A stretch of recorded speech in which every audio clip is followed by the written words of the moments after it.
Well, hello there, people out there on the internet, the interweb. This is another introduction video for a blog that I've been doing on apologetics, and you're definitely going to want to make sure that you don't just watch the video, but that you also read the blog. It's going to blow your mind, and you're just going to be intrigued by that. So the intro videos are just really meant to sort of pique your interest, raise some questions, might give some answers, but the blog is really going to give answers more in depth. So be sure to check out the blog. It's from a paper that I did in my apologetics class.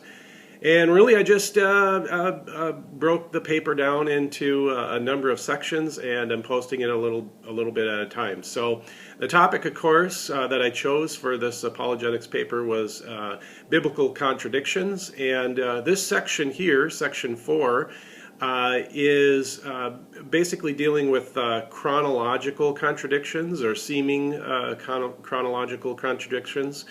And there are a few, things that we have to sort of ask ourselves while we're reading Scripture, and some things that we have to sort of keep in mind as well. So one thing that, of course, very often people will ask is, was this, the real order of events?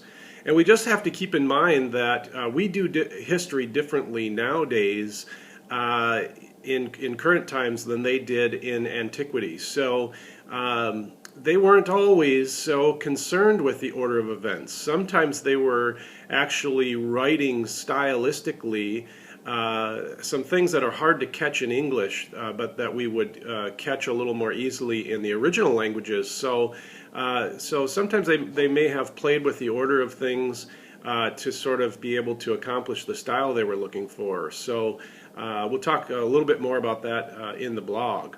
We also have to remember that history is always an interpretive event.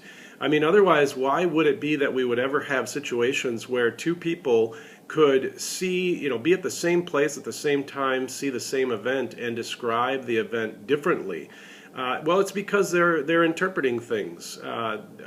One notices one thing while another notices another, and so on and so forth. I actually like this when it comes to. I deal in the blog with both some things from the Old Testament, Genesis, for example, some seeming contradictions there, and then also the Gospels. And I like having this point in mind about people seeing things differently.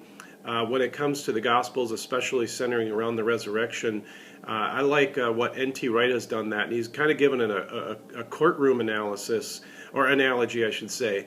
Hey, there's a car crash, and there's a blue car and a red car, and the question is, who started, whose fault is it? And you get two witnesses on the stand, both, honestly trying to tell the truth. Sometimes maybe that's not the case, but in this analogy it is.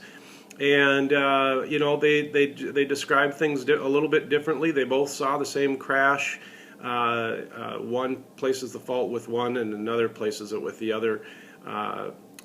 So they might have a few minor details different than the other, but there's no denying the fact that a car crash has happened, and I think that's very similar to the resurrection. I mean, how many angels were there, and all these kinds of small contradictions that might take place between one gospel to another, but the overall event, the big picture event, seems fairly difficult to deny historically. So anyways, hey, check out the blog for more, or feel free to leave some comments here on YouTube or on the website. Hey, blessings to you.